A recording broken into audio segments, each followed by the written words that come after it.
Basketball Talk Pro. Before we get started, I'd like to draw your attention to the little saying above me there. It says, you do best what you practice the most. That's a Chinese Tai Chi saying, but there's a second part to it. Instead of what you do best is what you practice the most. What you do worst is what you practice the least. I love those little sayings from China because they're so to the point, so simple, but have so much depth to them when you really sit down and reflect on them. And if we always remember as coaches that what we're going to do best on the floor on Friday night or Saturday night or whenever you play is what you practice the most. So instead of saying the players can't guard one-on-one, maybe you ought to look at your practice schedules. Are you practicing it enough? This happened to me when I was with Orlando. We were playing Philadelphia when Iverson was playing. And we, of course, had some players that we thought could match up the best with Iverson. He was very hard to guard. But in the shoot-around, our worst defender spoke up and said, I want to take Iverson. He also was our best scorer. It was Francis. I shudder even to say the name, although, you know, in regard to what kind of person he was and how he played defense, he gave me a lot of headaches. In one of our practices, we did actually talk him out of it, but he thought he could do it. We talked to him by saying, you know, we can't afford to get you in foul trouble. You know, well, that kind of soothed his ego. But one day in practice, we were doing something that required him to guard an offensive player. Well, the offensive player went right by him, and that you know, that upset me. And I told him so. You know, we kind of had a little discussion there, and he said to me, Coach, no one can guard an NBA player one-on-one. And I said to him, I said, Steve, if you practiced as much on guarding an offensive player going one-on-one as you spend on offense, practicing offense to go one-on-one, you'd be able to defend any of them. And I meant it, and I mean it to this day. It's what you practice the most. Most people practice offense the most. But if you practice that hard thing on defense the most, you'll be successful with it. So remember that when you're making your practice plans. What you want to do the best, that's what you spend your time practicing. Yes, you're going to have to take away from some things, but make those the things that don't mean as much to you. Well, today we have a drill called, and I'm really anxious to show you this drill. You've probably seen it before, though I've not shown it a lot on Basketball Talk Pro. The reason I want to show it to you is to show you how you can drill to enhance your total offense or defense. This particular drill comes from the top offensively, our cut one offense, set offense, and brings it all the way down to the very most important part of making that offense work. That's why I talk to you so much about practicing what relates to what you do, not what some other coach is doing, or you hear, or you're reading a book or something.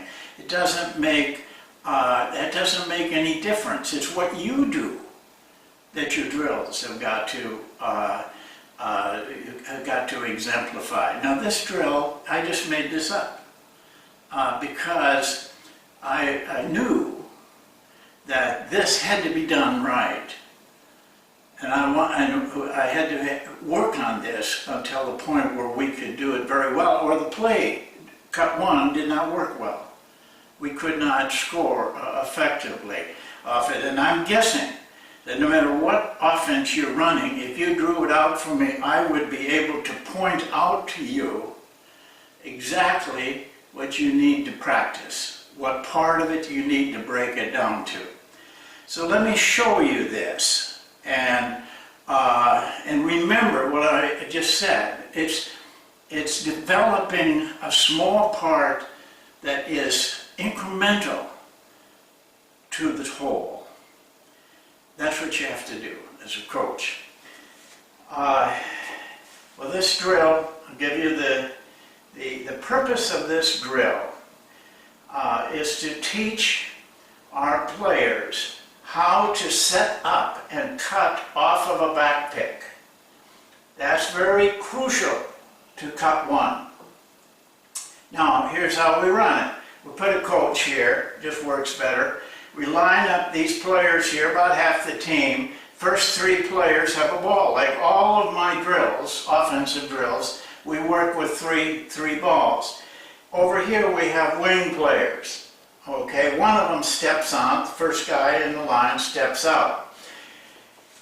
Now to start the drill, the first guy with the ball steps into a low post offensive position with the ball, passes out to the coach, holds a count there, then comes across the lane and sets this screen right here.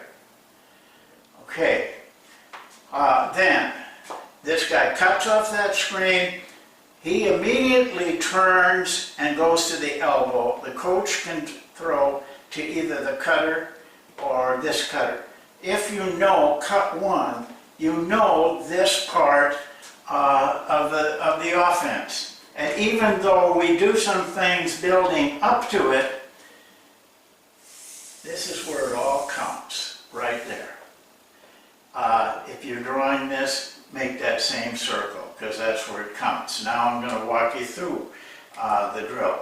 We tell this guy, after he's held up a count, to go quickly and get set, and don't move. Just get set and get wide there. We don't care whether you're a 5'10 guard or a 6'10 forward. Get wide. This is the key. We must teach this guy to walk the player back down. What you're trying to do ideally is get that player to sit right on that screen. When that happens, then you make the baseline cut. And we make our players run mostly the baseline cut. We tell our players, don't go over the top of the screen unless it's just, they're obviously letting you have that and it's going to be wide open. They have to make that decision in a game, not sitting on the sideline. Walk them down, then go. Why do we say walk them down to get them set? Because if you run, he runs. It's hard to screen him when he's running. But when he's backing up into the screen, then you can get him. And the reason we want the baseline cut is this. The defensive man on the screener, on that baseline cut, if this guy is screened, is a dangerous cut because it'll be a layup. What they do is they step back like this in order to help with that guy cutting, this guy cutting. That sets up the rest of the play. If he does that, this guy is going to get wide open for a shot at the free throw line. Now, you've got to remember, in the offense, we have a big guy screening here.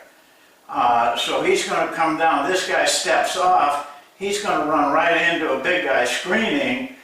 But because he's so out of position, that screen is very effective, and we get an awful lot of shots here. These are usually layups. These are nice, wide open jump shots. I would say that for every layup we get on this, which we get 4 to 5 open shots there. Now, it doesn't always work like that, and I've got something I want to show you. Going back to this, I'm saying get them right on the screen. Well, it's almost impossible, though it happens. But the act of doing that will put him in a position, generally, where he will give you something. Generally, what he's going to give you is the baseline cut.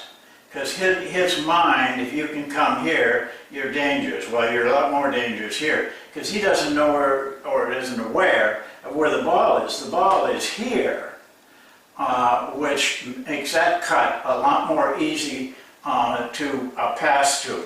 But when you run an offense and you're serious about it and you stay with it and you don't change every week that you read a book and saw a different offense, but when you run it and run it, what you find is that they find ways to defend you. And here's one of the ways that they will try to defend you. As you're walking them down, they just simply leave and go wait here for you. They actually do that, do it a lot. They do it a lot. And we have something for that, and I'm going to show you that next, because it's a part of this whole operating thing. And but I'll get to that in just a second. But I just want to review. Walk them down. Most players don't walk down. The pass goes in the wing, they're running. But after running this drill a lot, because we know the importance of it, we know that the cut one will not work well unless we can do this very thing well. Pretty soon the players, realize that and begin to be aware of what they have to do. Now let's take this situation where they do that, what I mentioned to you. Defensive man goes across the screen, just runs right to the screen. You see this a lot in the NBA, by the way, and waits for the guy. That's how their mental framework is up there. They're always trying to figure out an easy way to do it rather than do it the right way. So that now you're coming down, the defensive guy is sitting here. When this guy sees that, he still takes him down a little bit to make sure that guy's going to stay right there. Then he cuts to the top of the elbow, up to the elbow. You've got to remember, we have a big right here coming down. And that's the same as if the defensive man drops off of the screener. He's out of position. He'll never get to this guy. And so we make that cut. And the screener then just goes back. He becomes the cutter and goes to the post up, and we got it all set up. We can hit this guy, we hit this guy. Now, don't do this with 2 balls. I tell you that every time. I get this, well, it's more expedient, it's more effective, more, whatever. No, it's not. It destroys what you want. And this is a cutting drill, not a shooting drill. But they do get a shot, but they get it like they would get it in a game. If you have 2 balls, one of those balls got to be down here and one of them got to be up here, or someplace like that. And that is not, you know, those passes are not the kind of passes they get in the game. This pass here is like you get in the game. This pass here is like you get in the game. This pass here is not. This pass here is not. So use one ball. Be satisfied with getting good cuts. Listen, they get enough shooting. That's what they're going to be best at. You don't need to do much on shooting because they get a lot of practice on that. So that's one drill. Just this little microscopic part of cut one. If you know cut one, and you can go to my book and you'll see it. Just this little bit of right in here is so crucial. But that's how we work with our drills. We find a way to drill so that our players can get really, really good at this. And then they get rewarded with very, very good shots. Well, that's it for today. Thank you again. We're on number 5 drill. We have one more to do. Try to do that this week. And I hope if you're not clear from the video, go to my book, volume 3, and this drill is in there. I'm pretty sure it's in there. At least everything else will be in there. This is the only drill that we run to get them to do this correctly. We'll see you next time. Thank you.